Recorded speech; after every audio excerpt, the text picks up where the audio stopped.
Hello, everybody. Welcome back to Psychedelics Today. Joe Moore here, joined by Michelle Janikian and Kyle Buller, both in person. If you're watching the video, you can see they're in the same room.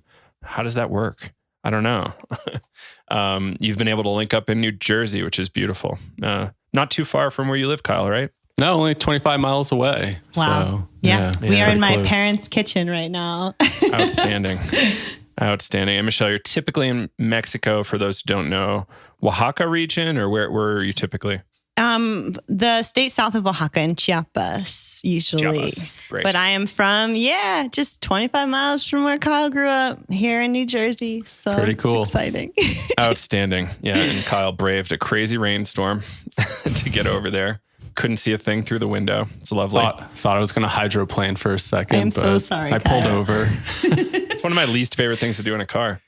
Well, it's crazy it's too how hydroplaning and crashing. Least favorite. Yeah, it's crazy too how other people drive. There was a guy tailgating me. I couldn't see his lights. I'm like, do you realize you can't see a thing and the sides are flooding, and this is when people hydroplane and crash. It just makes no sense. But New Jersey drivers. New Jersey driving. It's like trying to talk somebody out of eating 40,000 ecstasy pills over the course of 9 years. We'll get to that. So before we dig into the meat of this episode, this is a Friday episode, Solidarity Fridays, where we go over news and updates and provide you with all sorts of editorial commentary on news from other sites. So I guess, let's just mention the Navigating Psychedelics course. Navigating Psychedelics for Clinicians and Therapists starts up. Do you know when next month, Kyle? July 22nd, I believe. That's a Thursday. Cool. Great. 2 p.m. and 7 p.m. Eastern time, 2 time slots. Right. In my time zone, it's noon and 5. Really lovely. And I get to wrap up at a reasonable hour, which is great. Anyway, I think if you want to learn more about that, go over to psychedelicstoday.com or psychedeliceducationcenter.com. Bunch of free classes up there, a bunch of other more modestly priced courses, but check out what we've got going. I'm sure there's something there for you. Clinicians, non-clinicians, and more. And people often ask us, I'm not a clinician. Can I join your course for clinicians and therapists? The answer is typically yes, but just know that we're going to be speaking at a higher level, and it might require a little more work for you to keep up with the clinical conversation. We'll assist, others will assist, but just know that it's not really, really, really easy access. It's for people that really are committed to learning and you want to understand the medical implications, harm reduction, how this stuff might look in a clinic, stuff like that. So again, psychedelicstoday.com or psychedeliceducationcenter.com. All right, let's jump in. This bill, was it SB 519 California, spawned a whole mess of articles saying that California is about to legalize psychedelic drugs. Michelle, what did we learn? Not true? Well, so I brought this up because I recently got a PR email, which started with, "Hi, Michelle, with the recent news that the California Senate has approved a bill to legalize possession of psychedelics." And I was just like, wait, what? The floodgates have officially been opened to the imminent therapeutic potential of psychedelic legalization. And yes, it's exciting, but I thought we should just kind of clear the air that, first of all, just because this passed through the California Senate, it still hasn't passed. And also, I guess it doesn't legalize anything. It decriminalizes the possession of psychedelics. Do we know if it's doing priority or it's the lowest law enforcement priority, or are we saying it's just totally not on their radar? I think the language in the bill is it decriminalizes. Isn't that what decriminalize means? It puts it on the lowest law enforcement priority, or is that not something necessarily. different? Kind of not. So in Denver with the mushroom bill, it was placed at the lowest possible priority, and Denver City County, because it's a city and a county in one unit, can no longer spend dollars enforcing psilocybin. That's different from decriminalization, right? It's weird. If you had 50 pounds, couldn't you still get a criminal offense theoretically? Maybe. And you would have to have a lawsuit challenge the Denver courts to figure that out. Go ahead. Sorry. Oh, no, I was just going to say on Marijuana Movement, they're using the term legalized too. So their headline, California state approves bill to legalize possession of psychedelics. Right. Like Kyle psilocybin. Yeager kind of put that out on the article we mentioned a week or two ago. So it's like, Kyle, what's going on? Let us know. Like, why are people saying this? Is it just more exciting or is it easier to digest? Yeah, I think like part of the problem is when we start saying that psychedelics are legalized, like things start happening. And like, yes, it's a big business opportunity and it's exciting, but I really think we should be careful with the language that we use because, you know, this decriminalizes personal use possession. So I think they'll put limits, you know, it'll be small amounts that, you know, you can no longer, you know, I guess it, you know, get arrested for. And so I don't know. I just worry about where this is going and people kind of running wild with the language. I do know that the bill also creates like a committee that will look at, you know, what a legal framework could look like. And I think it's specifically in therapeutic terms. And so that an industry for psychedelic therapy will be basically like researched until like they have like 2 or 4 years in California to do that if this is passed. I mean, it is steps toward creating like a legal therapeutic industry, I suppose, but I don't know. I think that it's just getting a little wild too soon. Let's just slow it down, everyone. You know, I don't know. It doesn't legalize psychedelics. I don't think we should say that. Yeah, it's interesting. There's another article here on Courthouse News Service, and they're using in their headlines, California Senate approves psychedelic decriminalization bill. And that's the same thing Scott Wiener's tweets were saying too. Like, this isn't like fringe. But then in the article it says a bill that legalizes possession of psychedelics. So yeah, it's interesting to just hear these terms kind of get passed around, like decriminalization, legalization. And I think like the harm that comes along with that. I mean, just the amount of people that like reach out to us saying like, hey, I hear like psilocybin's legal in Denver now. Can I come out for therapy? And just thinking about like all the potential, the people reaching out to me potentially wanting psychedelic assisted therapy services and really having to educate people saying, hey, this isn't legal. It's lowest priority for law enforcement within these towns or counties that they're passed in, city ordinances. And you know, hopefully you're not going to get in trouble for it, but it doesn't mean that it's, that legal market is available. I also kind of worry, like, you know, with all this language and buzz going around that, you know, folks will start giving out psychedelic therapy before it actually is legal and before we have done this research and have like standards of care. Because if you've been in the community for a while, you start to see that like that's really needed right now. There's just a lot of not weird, but just like some abuses of power going on in the gray market or just this gray area. That really kind of scares me. So I just want to keep people safe. And, you know, I'm afraid that California is going to become a free for all before we can really figure out how this works, you know, in a safe way. Yeah. And on the bill, I mean, the bill's title here on the website, you know, they're using the word decriminalization of certain hallucinogenic substances, and this under California legislative information. Right. So I'm going to say even lawyers I'm aware of confuse this. They're just like, it's game, it's go time. It's like, well, this is very different. Like cannabis had a long history of being used heavily before any of these decrim bills came around. Well, just think about New York using City, psychedelics, right? Like stop and frisk was still happening, even though cannabis has too, right? Yeah, and I mean, cannabis has been decriminalized in New York City for a while, and people are still getting arrested and charged for, you know, petty possession charges. And even though I think that's why I'm skeptical sometimes of decriminalization language, is because I know people that have been arrested and charged for possession, even though it's petty. Like, it's like $100 fine, but still going through that trauma of getting arrested and having to go down to a precinct and be booked over a weekend if you can't see a judge or something like that. Like, I know that's happened to people in New York City that, while it's decriminalized and still having to go through that whole process, and that can be traumatic for some people. I think that's a good example there. It's here's New York City that has been decriminalized with cannabis, but still people are getting arrested, charged. And, what does that do to a person if they have to go through that process?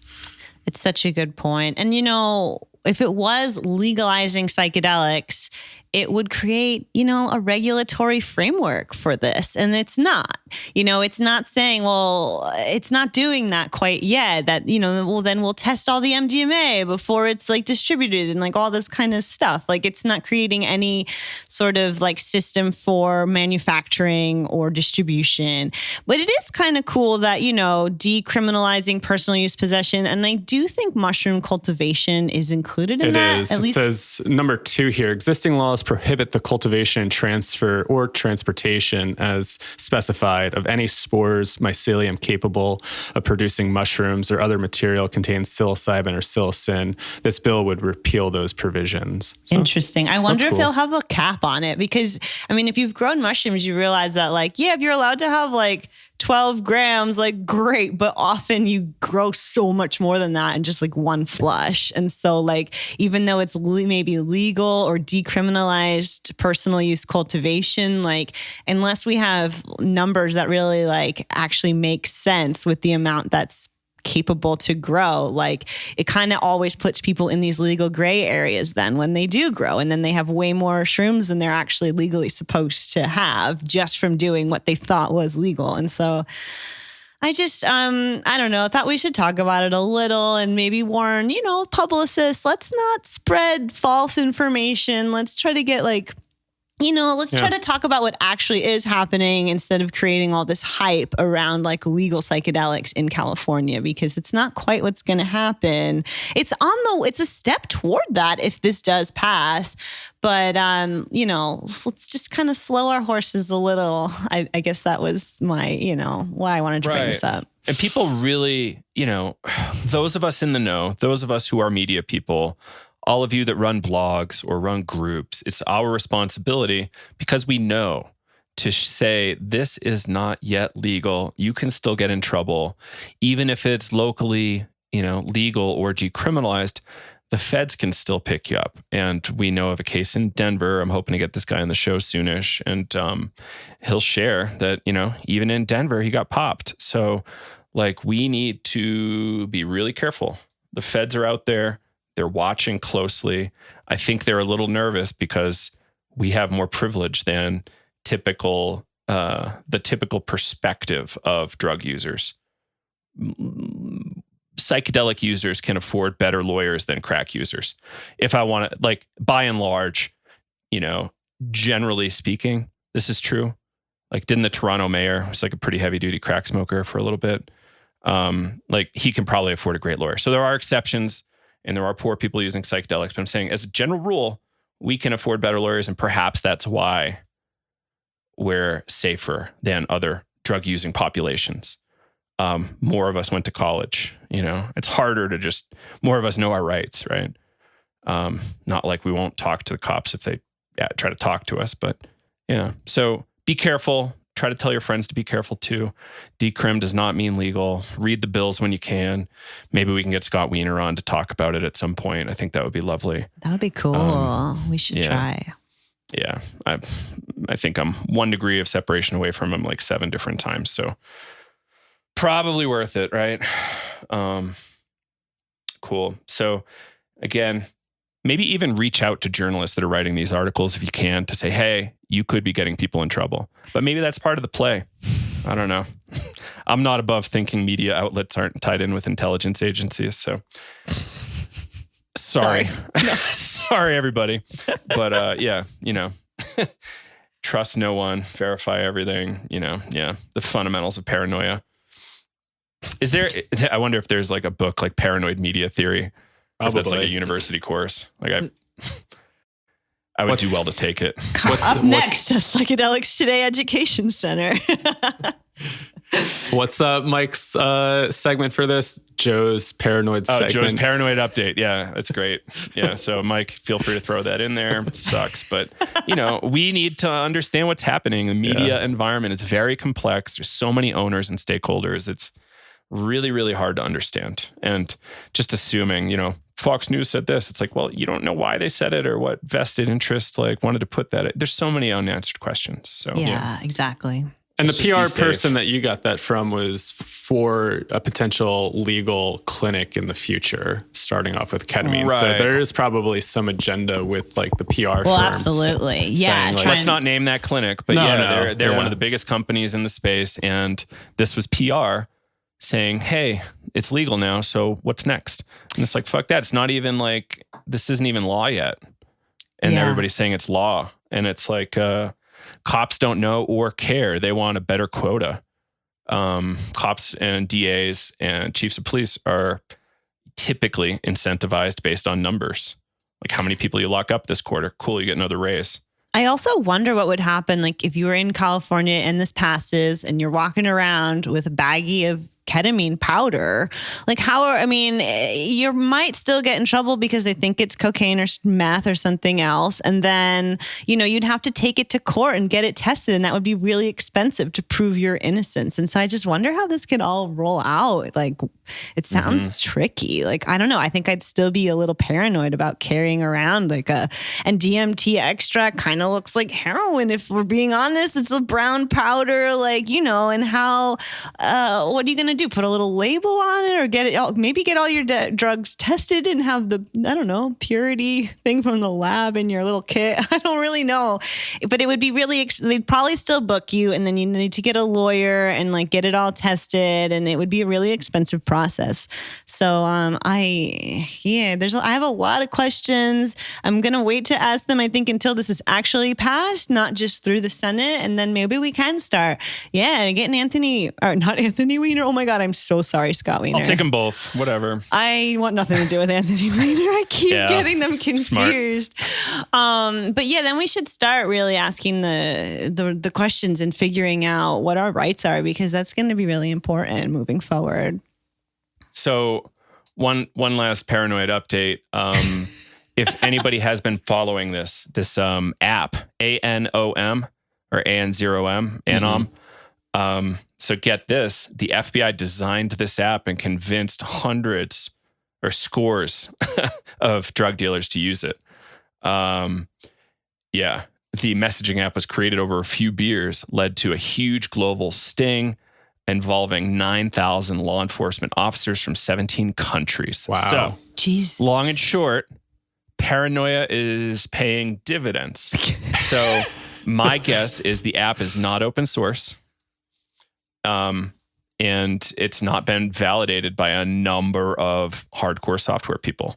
So this is the reason why I'm still not down with Telegram. Telegram is centrally operated. A single bribe of whatever amount of dollars or blackmail could get them access to the platform. What about Signal? Are we safe Signal on Signal? is open source. There have been breaches in the past, but as a result of it being open source, the code is scrutinized by tons of nerds around the world. Tons of Cool. amazing programmers and engineers that can and do regularly update it. There's other platforms out there. Signal is not the only option. Signal's just scratching the surface. And if we really care, we're rotating. We got 5 platforms and each message rotates. So the feds or whoever might only have one of 5. Hey, at least for this episode, I'm not totally against the feds, but we've got to really understand what their incentives are, why they're doing what they're doing. And, is it really the DEA's fault? Not necessarily. It's more the government's fault for tasking the DEA with what it's tasked with. So there's these apps out there. People are going to jail. This is definitely one of the biggest busts worldwide ever. So be careful. Again, be careful with decriminalization, legalization, and software, please. And go slow. This isn't like, right? Yeah, we're not safe yet. I think it's a really good point to make because we can kind of live in our bubble, especially like us and like, white people in the middle class think, oh, that doesn't apply to me, but it does. And we should take this seriously, and we should take it seriously until it's accessible and legal for everyone to feel safe carrying, their substances or sharing them or, whatever you want to do. And so anyway, I'm glad we brought it up.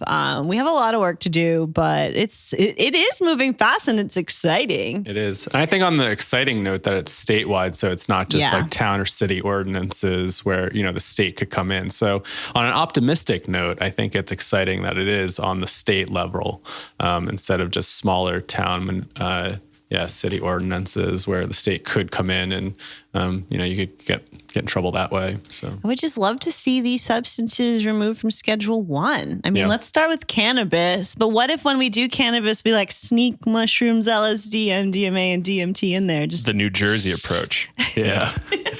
I like it. Is that called the New Jersey slide? I know that's a driving technique. I think those horrible drivers that we were just watching. They just slide every across lane the on lane. Route 80, just like. Well, so let's mention this for like what people don't understand is that this almost did happen in New Jersey where they were sneaking in other drugs without people totally realizing it. Was it corrected? Like, was that caught at a certain point? It was, and they spun it off into a separate bill. And that bill did pass. It did take the possession of psilocybin-containing mushrooms down to a misdemeanor. I forget what they call that, like some sort of like a civil disobedience, something along those lines. But it's a misdemeanor, so they dropped it from a felony down to a misdemeanor charge. Okay.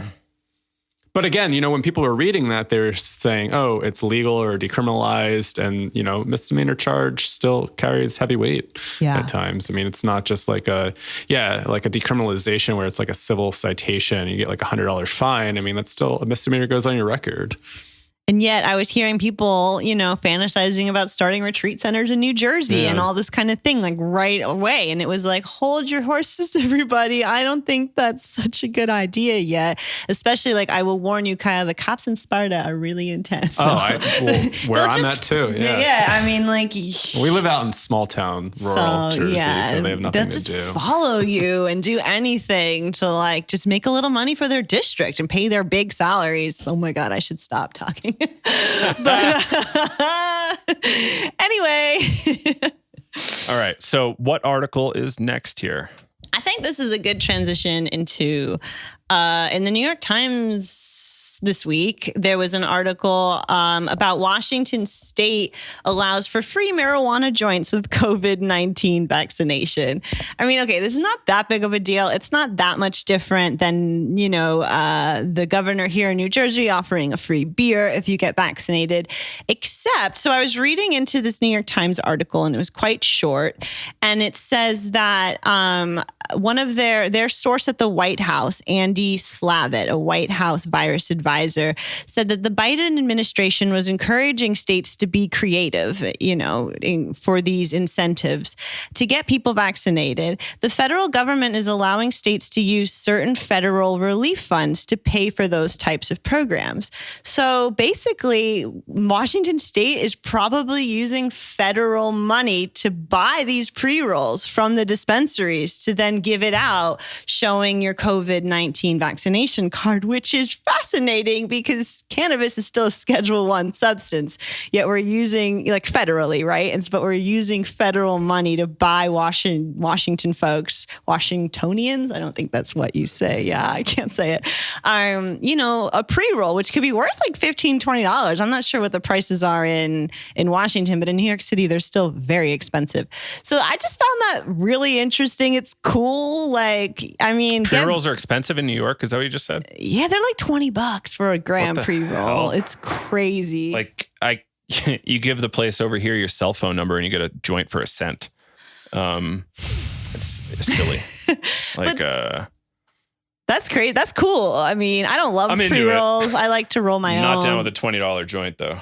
Sometimes I get them for free, which is fun. But anyway, like, I mean, it's a cool program, like good for Washington, but also like that's crazy. And let's just move cannabis from Schedule 1 to like Schedule 4 or deschedule it, because we're already at this point where the government is buying people joints to get vaccinated, yet it's still federally Schedule 1 substance. It kind of blows my mind. Like, what is happening? I don't know. Oh, man. Yeah. And well, I love this angle that a state is willing to pay federal dollars to something that's federally illegal.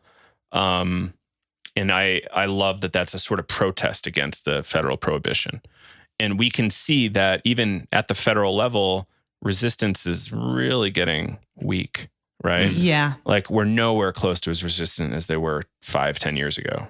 It's like almost like they're just counting the days to get the right bill passed for their constituents to make the most money. Yeah. That's kind of how I'm seeing it. And it's, a little fucked up, but as long as hopefully folks are putting a little bit of social equity, at the very least, get people out of fucking prison. If you're going to be making money, get them out of jail right now, please. I wonder if there's still folks in jail for cannabis in Washington as the government is buying people joints to get vaccinated, that could be possible. I haven't looked into it, but I wouldn't be surprised.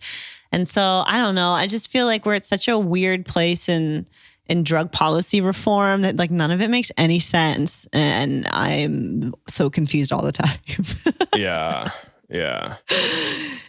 But also just an excuse to be like, guys, get vaccinated. Maybe your state will give you a free joint or beer if that's the incentive that you need. Or it does feel like, just being able to be here in person is so cool. It's fun, yeah. And it does really feel like things are changing here on the East Coast in New York and New Jersey. It's exciting. I think we're like way behind. I mean, most of the United States. I mean, Joe, you said you were traveling and, most places don't have mask mandates. I think New Jersey was maybe the last to loosen up, right? Really? I could be wrong about that, but there's like some restaurant workers and some retail operators are wearing masks here in Colorado.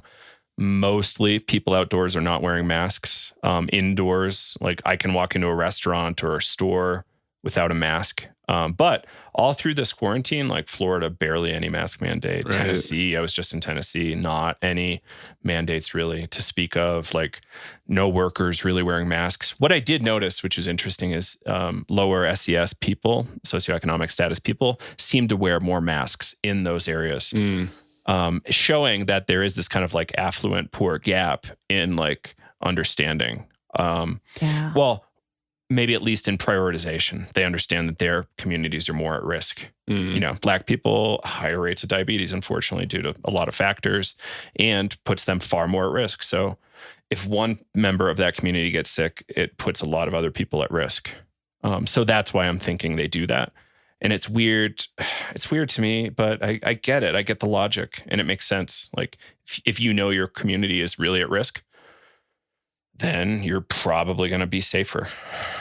I also know like in Mexico, like there was a similar thing going on, still is probably. I just haven't been there in 3 weeks. And there, I don't know about in Tennessee, but there's a lot more like multiple generations living in one home. And so there was a lot more, and also like family structures there are a little stronger than here in America. And so there was a lot more just being conscious, like for grandma, for mom, because we all live in the same house and they're way more at risk because they're over 60 or 50 or older. And so yeah, it's interesting. I mean, it's also really kind of fun to go to Central Park or the beach in New York City, and it's outside, and to be around friends and to just feel like it's normal again. Like I'm sorry. Oh, it's nice. So nice. Like I'm feeling really good. But I mean, I'm also just like trying to also be as safe as I can and, getting vaccinated and everything without an incentive. But also if anyone wants to send me free weed for getting vaccinated, I will take it.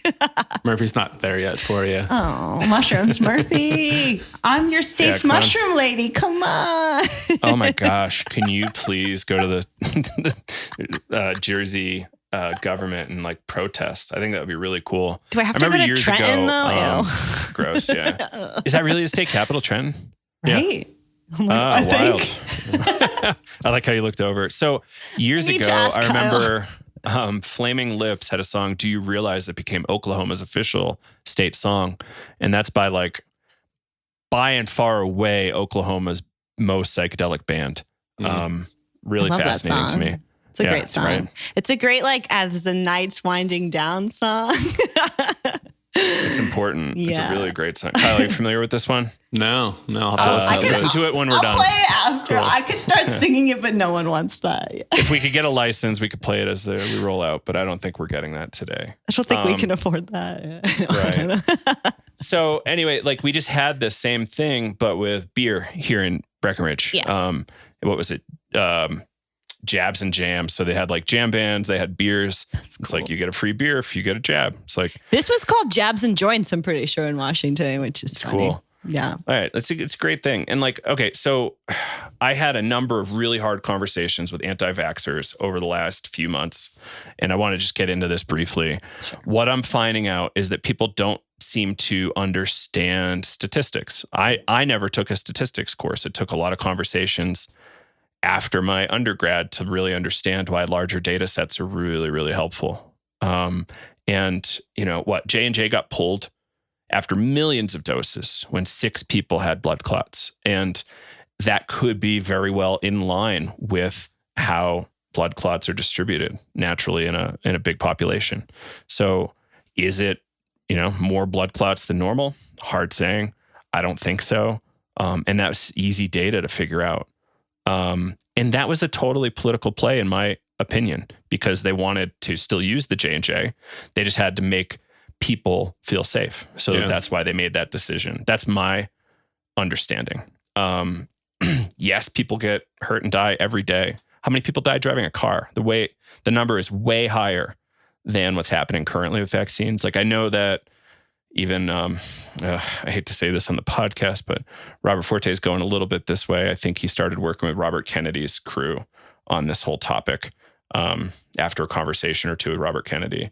And, they're just sensationalizing N of ones as opposed to N of one is still a tragedy for sure. But, what's the total cost of not doing this? And of not getting everybody vaccinated enough that we're all safe again and society can kind of go back to normal. And I guess my personal bias, start working on climate change again. Everybody forgot. I know. We still only got 9 years left according to IPCC. So let's fucking get it together so we can hopefully get some sort of paradise rolling here sooner than later. But I don't know. Maybe we need catastrophe to kick our ass first. And I don't know if you saw this. There's a influenza bird flu strain that is ready to go for another global pandemic. So, ooh, really? I just saw. Do we really want 2 global pandemics at once? I was I'm moving to Mars. I cannot. Let's finish one, and then we're a lot less in trouble for number 2 that could hit us this upcoming winter. It's not a great scene we're in, folks. We're in it together. Yeah. Understand how to contextualize science. Yes, science is young. Science is a little too much bravado sometimes with their proclamations, but science is still replicable. Not much of what you do outside of the scientific method is replicable. And science, that's where we get our confidence in science. We can say, cool, we get that same thing over here. And over here with this other group, totally unaffiliated, same results. So that's what science is. And we need to understand that N of 1 doesn't equal it's a 1 in 5 chance. It's a 1 in a million or less often. So struggle with this concept, learn a little bit more and see what you can do. Because it's not necessarily about you and worrying about you getting hurt or dying. It's about everybody else. And you both know this. I don't know if the listeners do, but my life has been devastated by COVID. Absolutely friggin' devastated. And it's pre-vaccine. We got it early.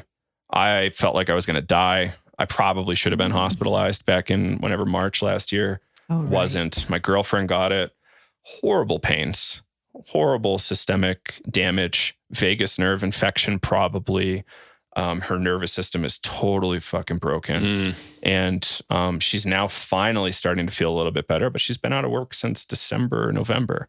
As a result, not easy on me.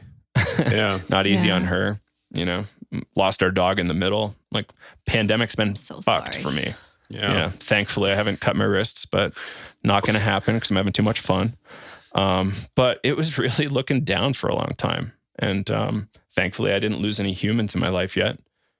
But I know plenty of people that lost a lot of people. Like I know a doctor in Phoenix, 11 people a day were dying on her floor from COVID. Jesus. Now she's down to like 6 a week, which is great.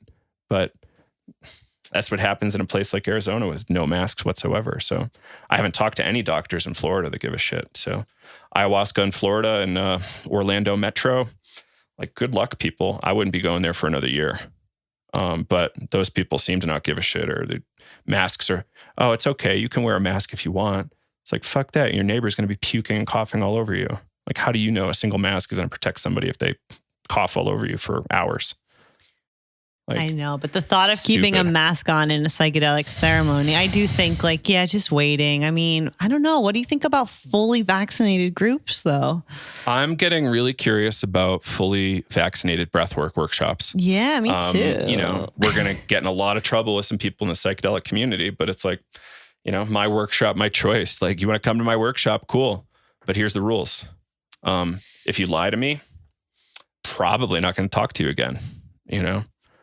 But I mean, even events here in New York and stuff, you know, you have to show your vaccination card, like with your ID to get in, I think. Really? Like my friend went to one. I met a number of people trying to work on fraudulent cards, by the way, too. Well, I also heard a story of a new acquaintance who just borrowed his friend card and went into something when I was just like, oh, I like you, but what are you telling me right now? I don't want to know this. So this is where I'm starting to confront people when they start getting anti-vax in person, because I can't make a dent on Facebook. Facebook's not going to help.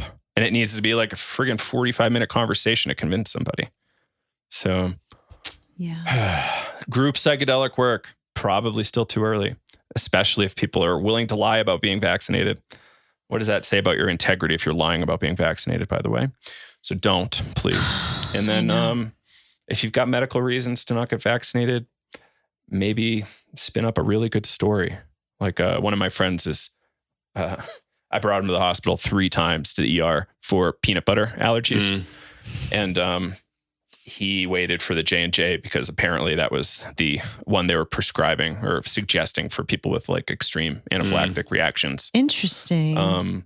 So they gave us like my girlfriend drove him to get his jab, and they were like, yep, just really, really, really lay on the horn.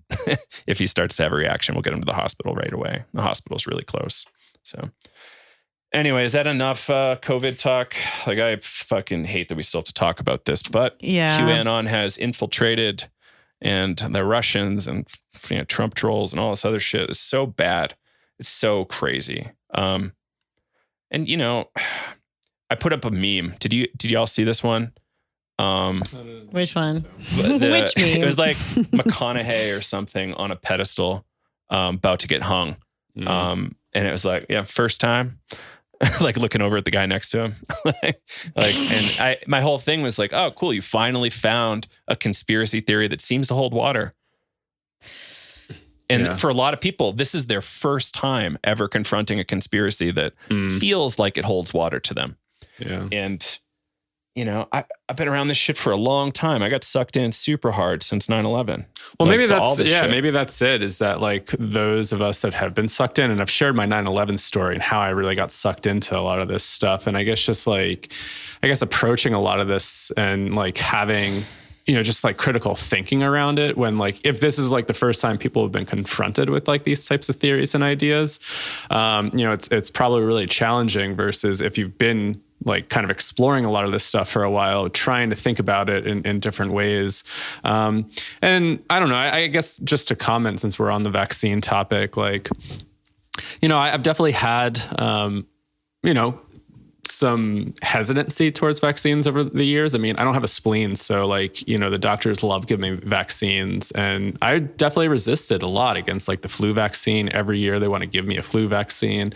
I stopped taking it for about 8 years and I never got the flu. And every time I would get it, I would get pretty sick. But, you know, because I started kind of going down, I don't know what they're putting in there, you know, the mercury, and do I want to be putting this stuff in my body? So like I can understand some of the hesitancy there around it and kind of getting sucked into that. But again, I think it kind of comes back to like this other way of thinking that you're maybe pointing out, Joe, is more kind of like community oriented and thinking about like not just me, but like the people around me. And, from maybe the anti-vax perspective that we're all sheep and falling for it. And which, I get too. Like I just saw somebody make this whole comment about like, oh, they're incentivizing with McDonald's. And it's like, why are all these corporations doing this? Like what type of grand scheme is happening here? We're all kind of sheep just getting vaccinated and, fed big corporation dollars and stuff like that. And, I think for people that are starting to think in alternative ways, that feels valid. But I mean, it's also valid that COVID is a real thing, and we know people that are impacted by it. And this is a global community effort to try to, stop it and slow it down. So, I don't know, just my 2 cents. The most notable psychedelic death is Kalindi, IE. Yeah. Right. In our psychedelic space. And for a lot of people, he was like a grandfather in the movement for a lot of people. And he was like the BIPOC leader for a long time. Thank God we've got more folks in the mix now. But, Kalindi was leading the charge and we lost him. And we lost a number of other Black community members. We lost a number of white community members. Like, this is not something to be taken lightly. Some doctors are full of shit. Some doctors care and pay attention and they want to be as open and honest as possible. Well, I think that adds to it too. Of people that have been like abused or hurt by the medical they don't trust industry. them. Like I was chatting with somebody that had actually vaccine and medication injury. And, I think that's a valid reason to be frightened. And this was like in the early years developing like penicillin, getting like Bell's palsy from it. That, never recovered from, and, hesitant about getting the vaccine. And I think, that you have some trauma around the medical industry. Right, it's understandable. I think that's understandable, right? Yeah, it's tricky, but I just miss the old way of the world, and I see the vaccine as an answer, but I don't know. I know that everyone doesn't see that, and I respect that, and I'm willing to listen, but, anyway. So what else is going on here? Psychedelic news. We digress. God. So like why we care? Group work. We want it to come back. We want to be able to do breath work. We want to be able to meet you all, shake your hands, hugs you. Hugs you. Yeah. Hugs you. And conferences. I want to go to conferences and meet people in person and develop like these relationships. Because I've been struggling this past year with like, I'm meeting people on Zoom and, all these colleagues, but it's just so hard to discern like what their motives are, or who they are, and what they actually want from me through this platform, through video chatting. And I don't know, not like getting taken advantage of, but I've been struggling with my discernment of folks, and it's been actually really weighing on me lately. We've had a few hard situations. Like we don't have to get into it, but like it's not been easy for us trying to figure out who we want to work with. You pick up so much through body language in person. Like I just started to see one client in person. Such a difference. It's like, especially clinical. Gosh, I'm just talking about, trying to like read sources or potential, people I want to work with or writers I want to commission. And I don't have to meet them all in person. And that's not how media's been working in the past like 20 years, but it helps, especially when this community is there's just so much happening in the gray area. And there's a lot of, I don't want to use the word gossip, but, people have all these opinions and people have been hurt and boundaries have been crossed. And it's hard to weed through when you don't know any of these people in person.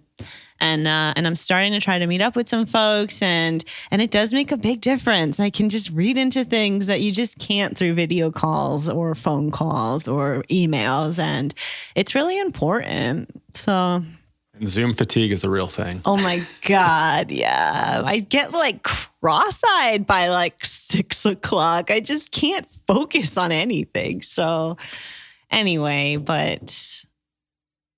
Sorry, I just heard something. It's a tough one. Yeah.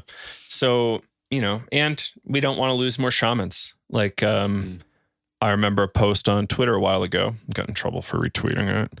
but I don't understand why. But it was about, each shaman we lose is like losing a library.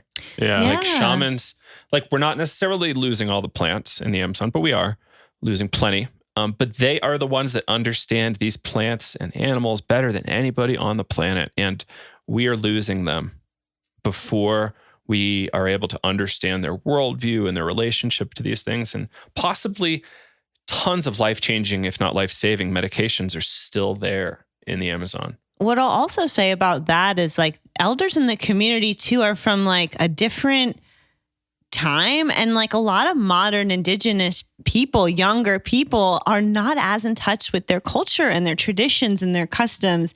And the elders in the community, were the ones that they learned them from. And when they die before, the young adults can really fully like learn the rituals are dying with them, and not just psychedelic, like everything. And it's sad. It's been happening for a while now, but this last year and losing so many elderly people to COVID really is speeding that up. And, there is a sense of community responsibility that we, can be in tune to and try to lessen that effect, or we can ignore and, just risk losing a lot of this knowledge and these folks that hold it. So, we don't really want to lose them.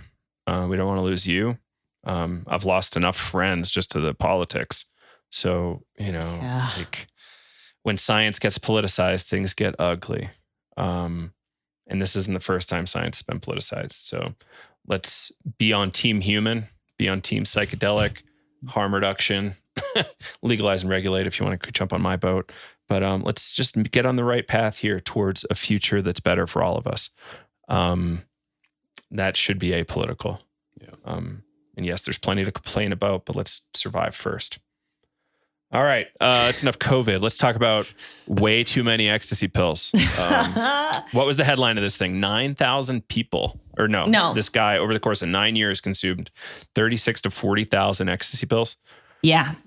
Yes. Woo. So yeah, it was in I Fucking Love Science, reported on a case study from almost 15 years ago. It's a case study from 2006 that I looked into. It was called the Neurological and Psychopathological Sequelae Associated with a Lifetime Intake of 40,000 Ecstasy Tablets. I have to learn how to read, everyone. I'm so sorry. But so basically a man, I think in England, in London, Mr. A, he was 37 years old. For between ages of 21 and 30, consumed, about 40,000 ecstasy pills. For the first 2 years of using the drug, he was taking 5 tablets every weekend. Over the next 3 years, he began to use an average of 3.5 tablets a day. Thereafter, moving to an average of 25 pills a day for the next 4 years. I mean, first of all, that must have been incredibly expensive, Mr. A. But okay, beyond that, I think I wanted to bring this up not to put any fear into people's head about, MDMA is so dangerous. Why are we even trying to whatever? No, no, it's super safe. But moderation is so important. And I guess what I feel like sometimes is lacking from the psychedelic the psychedelic conversation is we need to talk about moderation when we talk about harm reduction. I think that when we just talk about psychedelics for medical use and we ignore all the folks that are using them outside of a clinician's office, and we just ignore all the circumstances that actually they need to be educated on, it can harm people. I mean, and so I think that for me anyway, part of harm reduction for psychedelics is really teaching folks that they're safe, but if you use them sparingly, I think, it doesn't matter what it is, MDMA, acid, mushrooms. I think that even when you start using them once a week in fuller doses, shit can get a little complicated. complicated. It can affect your mood. It can affect, in this case of this man, in this very extreme case, it affected his cognition. At like 37, he was, basically showing symptoms of dementia, forgetting like what he had just done and having to repeat tasks. And, 37's so young for that. Like my 89-year-old grandmother's going through that, but that's a natural level of cognitive decline through age. But I mean, not that MDMA like takes ice cream scoops out of your brain, but if you use 25 pills a day of any substance, well, all right, of a strong substance like this, like it just can't be good for you. And I just want to encourage folks, MDMA is a beautiful experience, but like 4, maybe 6 times a year tops. I don't know if I'm trying to give advice here, but like you just got to really save it for special occasions or therapy. And if you were doing the therapy, maybe it would be only like 3 or 4 sessions a year in the future. Like, maybe they might be, I don't really know how that'll look like if this does become like a legal option for folks, but I doubt there'll have to be some standards around it. And I doubt they would allow dosing more than once a month, something 6 weeks, because it just takes a lot out of you too. I feel so physically exhausted after one night with MDMA. I can't imagine, going into it every day. And so I just 5 nights in a row. No. Yeah. Pretty extreme. You can survive it. It's, you got to make the adult decision about what you're taking off your life, your cognition, your mood for the next few months, but it's not great. There's clearly things that have less impact. I think that's a good way to look at it. And for me, this is my like recreational holy grail. It's like, how can I still have fun for 5-7 nights in a row and come back even quicker than I normally would? And this is, drug abuse Joe speaking. This is not therapy Joe. Very different. But yeah, like how do we strategize best around our consumption? I talked to a therapist ages ago. She had a client that was using daily for months, MDMA powders. Wasn't a great case. It was a really not a promising therapeutic relationship on account of that pattern. And then Zach Leary, a year or more ago when he was on the show, that was his closing thought. Use less MDMA, make it special. And I think there's something to that. Daniel McQueen tends to agree about MDMA overuse. It's just too easy to overuse MDMA. And it's not threatening. It feels good. It's like hard for MDMA to be scary, right? Yeah. After your first couple times, you're like, oh yeah, of course I want to do that again. And acid, mushrooms, that can freak people out. So like, this is why there's so much MDMA use going on. Yeah, and the fact I that would this love guy to know was about some of the underground scenes, like that one in the Bay. Like how often are they using? Yeah. And what does that do to their interpersonal dynamics, power plays, all that fun stuff? Definitely. And I know, this guy is in London, right? In London, and this was like, 10 to 20 years ago when he was 21 to 30. And I do know in England, like the culture around MDMA is a bit stronger. Like a lot more people, I think young people use it. My partner's from the Midlands and like, the way he talks about the early 2000s is like, well, yeah, pills like every weekend, like that's what you do. But like, I think, but then, it's a learning curve. He was like, but after a while, like you learn like, oh, I can't handle this. Like it's not easy to get up for work on Monday, even when I'm using on Saturday and things like that. And and a lot of folks do learn from experience and but I don't know, some folks don't. And so we just need to put out, I think, more just like moderation, harm reduction info. We do have something coming through the blog eventually that talks about this, kind of the risks of psychedelic overuse. I really hate to like add to any stigma, right? Against psychedelics, like, oh, they make you crazy or, ice cream scoops out of your brain. And that's not true. Yeah, those are lies. They're lies. But I think that there is also something to be said about overuse can cause problems that can look like not going Amen. crazy, but, paranoia, not really like unrealistic expectations, crossing other folks' boundaries, thinking you're like above boundaries that society has held because you're so enlightened or things like that. Like there's really a value in staying grounded to the society that you live in and have to, engage with every day. And yes. I don't know. I think with any substance, like I just even think about like when I was a daily cannabis user, how like, I don't know, cannabis has always been really trippy and psychedelic to me, but I mean, just like a lot of the paranoid thoughts I would have on a daily basis and, really kind of using it more intentionally now and not using as much of it, really using it for like meditation or something like that of like, oh, wow, like I really don't miss those like just crazy neurotic states I would experience. Right. Like, do I have anxiety or am I just using too much weed? Yeah. Like, it's a real thing. Yeah. Well, let's get into like MDMA just a little bit more. Okay. Like, let's talk about how it could like thrash and confuse a whole communities, like sexual relationships, romantic partnerships. Like, stuff can get all fucking mixed up and become really tragic and a real net negative for the whole group. It also can be a net positive. It's a really complicated story. There's no easy way around this story. But, alcohol too. Like, how many people have cheated or like, been raped under the influence of alcohol, like both ways. Like, it's not great. MDMA, at least there's slightly less rape probably, but it's still not great behavior. It's still been used as what was Pinchbeck's term? A tool of seduction, instrument of seduction. It's like fucked up, but it's accurate. Yeah. I want to say something a little less popular. One of the smartest people I ever spoke with, we were talking about ayahuasca, psychedelics generally. And he said, like I've been looking at this community for 15 plus years. And the behavior I see from a lot of people who are like hardcore ayahuasca users, Peru twice to 10 times a year kind of deals.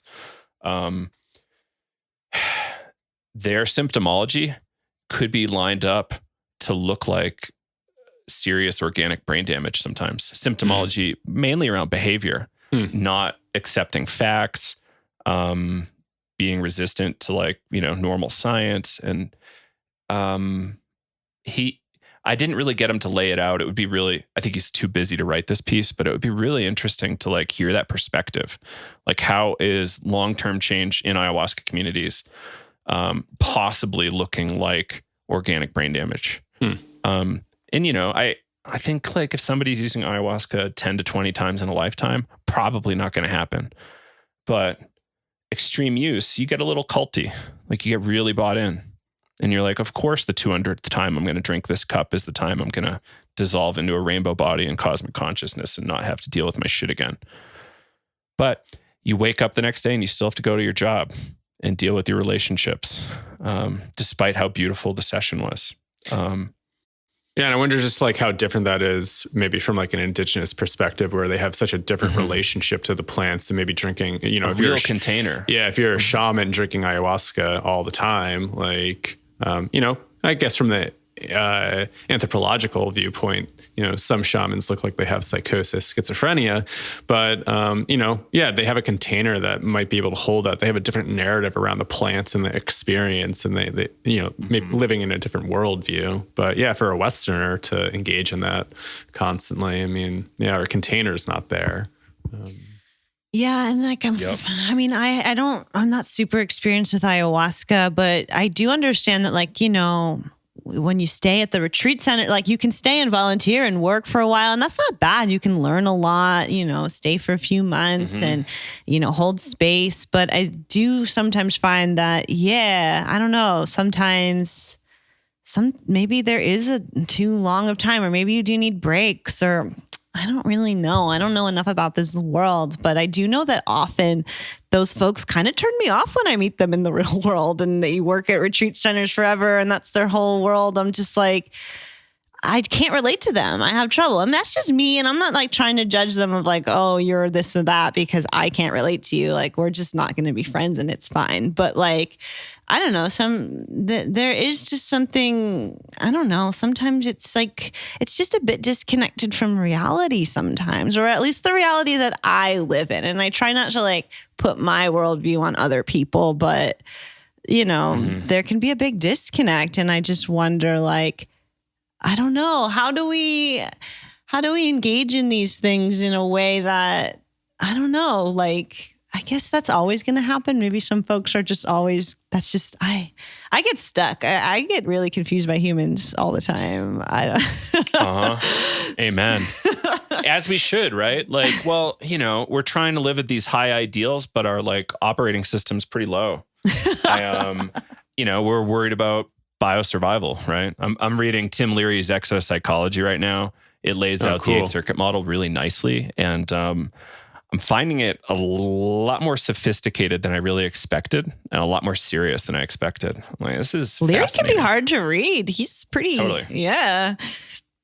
That's cool. I'll have to check that one out. But yeah, I just wanted to, let's start having more conversations about moderation. I don't want to make them ugly and like shame anyone for what they're doing though. And that's kind of why I'm like having trouble picking my words right now. But I think there is definitely something to be said about, you know, keeping this thing to like maybe quarterly, and maybe, you know, maybe in the spring you do this medicine and then in the summer you do that medicine. And I don't know, like it's going to be different for everyone, but I feel like we say this a lot and it's like psychedelics, like big picture. But then when I meet people, they're doing stuff a lot. And I'm like, oh, I guess I'm like kind of anxious about like really screwing up my mood state and like not being able to get my work done. And I have people depending on me and all this stuff. So I like just can't go too far off the deep end and just don't use psychedelics that often, maybe once a month, maybe once a quarter.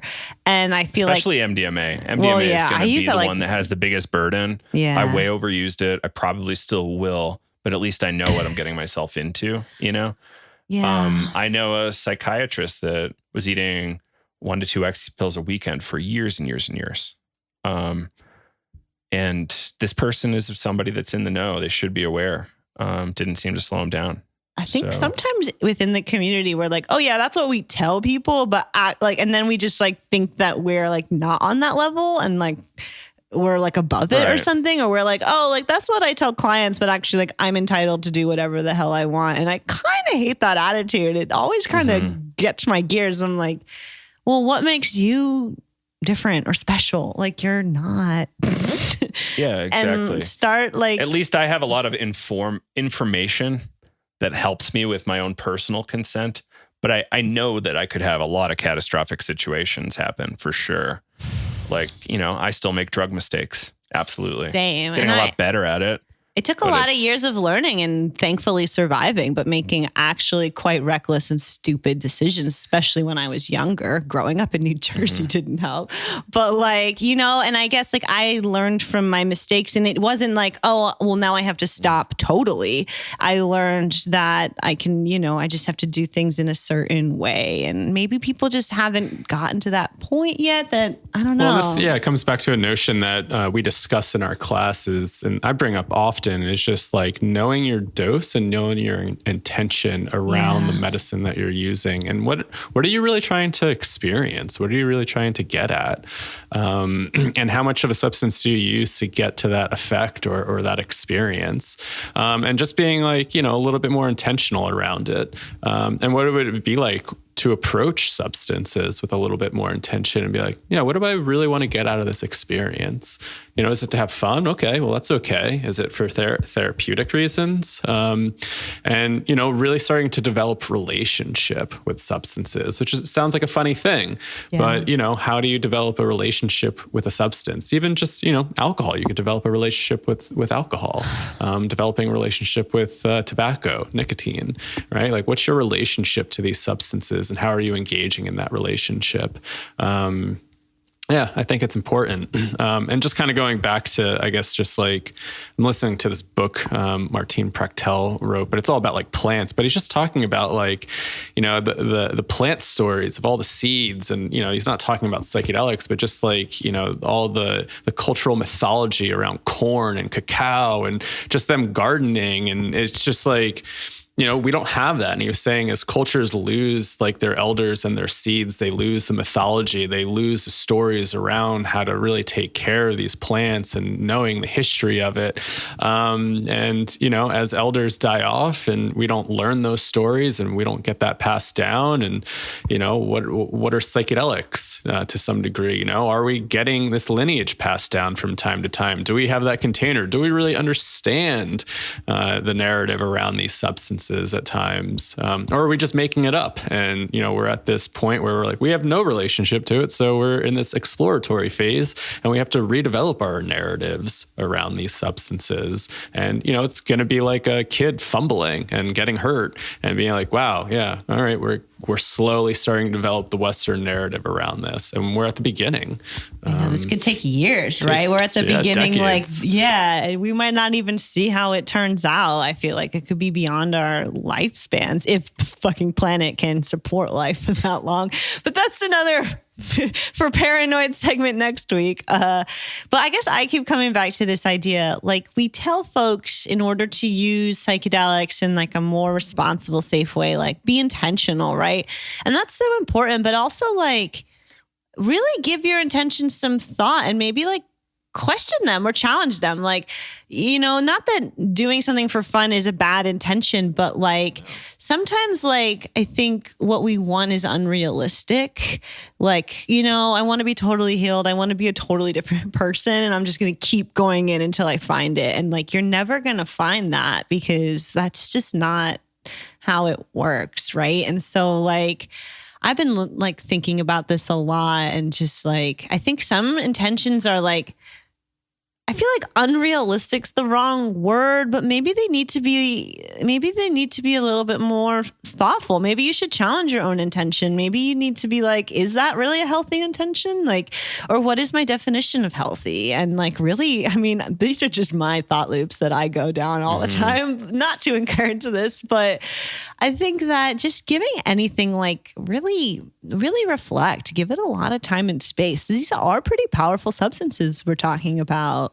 And, the more time you give to making this like a big decision, I think the better in a way. I think sometimes that can get lost in the conversation. And that's not to say you can't, use mushrooms 4 times a year with specific intentions, but like, just, there's no rush. There's no like, I don't know, not like, I just feel like I keep seeing, I don't know. I feel like things are going in this weird direction that I don't know how to correct it, but more conversations need to be had. And this is a good start, but. What's the lifestyles we want? What should we really be doing with our time being human on the planet? Like there's a lot of questions that are below the normal questions. Okay, cool. Interest rates are low. I should buy a house. ... Well, should you? Like, let's start down here. Like, is it in line with what you want to do or anything like that?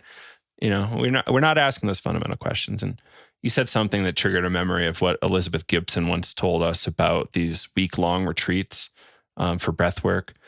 The more space you give it, the bigger it gets. Yeah. And that's in relation to your individual process. So these week-long retreats, the process gets a lot bigger, even if you're only doing 2 or 3 breathwork sessions, as opposed to like a forced one day, which is typically I'm doing a one day for a lot of different reasons. Like nobody wants to hang out with me for 2-3 days for some reason, but they'll hang out for one day. We're working on that, people. But, what would happen if we did a week long up here in Breckenridge? I think the altitude would add a really interesting element. Ooh. Might be the environment, Joe. I know when I lived in Burlington, it was really hard to wrangle people up because you have the... It's nice outside, too much. There's too much fun shit to do. Yeah. It's a big factor, yeah. No. Not saying I'm not fun to be around, everybody. It's totally a fun time. But I think this has been on message for us for a long time at Psychedelics Today. Just It's okay to take breaks. Yeah. In fact, possibly you're going to get a lot more gains by taking a rest. That relates to my exercise addiction situation related to surgeries and also to psychological, spiritual problems. Like, it's okay to take a break, rest, let your body heal and restore and jump back in if you need it. Yeah. And are you doing the work? Like, if you get a big insight, are you going back and actually maybe following through with it? And what happens when you do start to follow that work, even if it's like really difficult? Like, how are things shifting over time? Do you always need to do the healing work in the transpersonal? Can you do the healing work in this physical world as well? It's something I come back to, and I'm just talking from my own personal, experiences early on, really chasing that and really trying to get grounded at times and be like, okay, like, these have taught me a lot of stuff. And I guess if I'm not showing up and actually doing anything, then what the hell am I doing in these experiences? Nothing's changing my life. I can sit there and try to heal it all in the transpersonal, but my relationship is still, shitty, or this is still shitty. And I'm not really paying attention on actually making any change. And that's the hard part about all this work, is you get the insight and then come back and doing the work, and damn, it's hard. And I wonder too, like, I guess we're talking about just the community, like, is there guilt and shame around taking breaks if you're really embedded in these psychedelic communities? Like, Amen. I felt that at one point. Somebody was like, wait, you haven't done that in a while? I'm like, no, I've been really focused on like a lot of integration and like actually like, family relationship type stuff. And it feels like a psychedelic experience to begin with. Like, and I need to really kind of focus on that right now. And it was like, oh, then you're not doing the work. And it's like, I actually feel like I am doing the work. This is the work I don't want to be doing. But I'm trying to show up for it. And I feel that all the time. Yeah. It's like, do you always need to keep peeling the onion layer back? I don't know, sometimes, but maybe you actually need to. How rude is that to assume they know your process better than you? Yeah. Fuck that. Like, that's like a famous psychedelic person telling you and I to eat more mushrooms quite angrily. It was like, at the same time, a fuck you is coming across silently. It's like, good Lord, peace. Don't need to talk to you anymore. I think part of it is like, when psychedelics become such a big part of someone's identity, I think that actually becomes like a bad thing, because then it's like, if I don't have this and go into this space like all the time, like, what else do I have? Who am I? Yeah.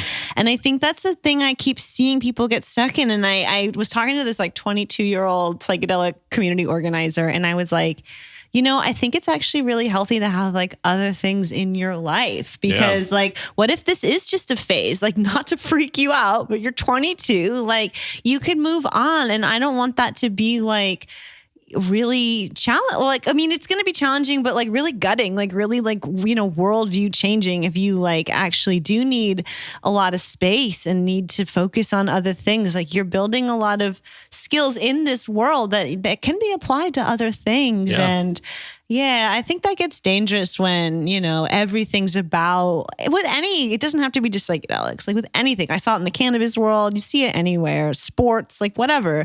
If you just have like a one-dimensional, identity and interests, like, that's not super healthy. And it should be part of like a more, just a wider, process, or just like experience. And I do worry about folks who have, or they quit everything else and this is everything. It's like, well, if this doesn't work out also, like, you need some backup plans. You need some other interests. You need a hobby, homie. Like, come on. I don't know. I think when you guys were talking, I kept thinking about, like, especially with mushrooms, like, how good it can feel to feel so meaningful and like so purposeful, and like you figure out your cause, and it feels so deep. And like, I can see that being not addicting, but like, if you're not doing the work in your everyday life, like, that's the only space where you can really feel like you have a lot of purpose. So you'll just keep going back and back and back. Well, it's a power thing too. It's like you're starting to figure out the secrets to the universe. I mean, And that's like, how we're all guilty of that. I'm No, like, I know. feel that all the time. I mean, that's what I really got caught up in, especially like feeling that near death experience every time I took psychedelics. It was like, I'm getting to the tip of it. And like, this feels like home, and I just want to be here instead of being in the world. Sometimes I can feel like so special. Like I get like more ego instead of man, less. I've had so many grandiose delusions and thinking. I mean, and that's why I know I have to take long breaks. And I'm like, you know what? It's helpful to be like, I'm not going to use psychedelics for like 3 or 6 months, because then I get too into my own like power ego trip, and like that feels weird. So I'm not going to do that. But yeah, I don't know. Yeah, I think these are really important conversations to have, just about our own process, and like, because I don't know how often are people talking about this stuff. And it is important. I mean, I think that's why, it's something that like I really teach from at times, like thinking about my early process back in my 20s, really going down this and just thinking like, what type of harm did I do to some degree, and how crazy did it get, and where was my thinking? And it's like, geez, I was just, pretty grandiose at times. Yeah, no, I've been guilty of that. And I had some really good teachers that put me in check, and they're like, yo, you're not going to save the world. Like, you're a human. Just be human for a little bit. I'm like, oh yeah, you're right. Shit. How do I enjoy this? It's so true. Right. And we're coming from a place of experience, folks. We've had this, and we want a healthy psychedelic community, one that can be integrated neatly into culture and help hopefully evolve culture. Not saying it will, saying there's a chance. Like Dumb and Dumber. So you're saying there's a chance. So anyway, on that note, I think we should wrap. We're going for a little over an hour now. Well, thank you both. It's been super fun. Closing thoughts before I wrap it up for you? This was just fun to do in person. Yeah, Let's I was going to say, it's fun to be in person. All right. Maybe one day we'll have a few big more studio. patrons and we can get you out to Colorado, or I'll fly to Jersey. Yeah. 2 or 3 more Patreon people and we can afford it, maybe. All right, everybody. Thank you for tuning in. If you want to help us out, share this stuff with a friend, share our blogs with friends, articles. Michelle's been working hard as our editor-in-chief, I think, and cranking articles out. It's awesome. And there might be more, so hold on to your butts, Michelle. We're trying. I got a few things in the works, and we might be able to really push it up. And leave us a small monthly donation if you want at patreon.com/psychedelics today. As low as $2 a month helps a lot. 3 people at $2 a month, that almost gets us to the point where we can fly everybody to Colorado. But, if you're okay doing more, we would love it. And we appreciate you all that do that for us. And even more reviews on iTunes, Spotify, wherever. Spotify doesn't do reviews, but at least subscribe for us would be lovely. And our classes, learn more at psychedeliceducationcenter.com. Plenty of stuff there, really great material, and we would love to have you as part of our live course coming up in July.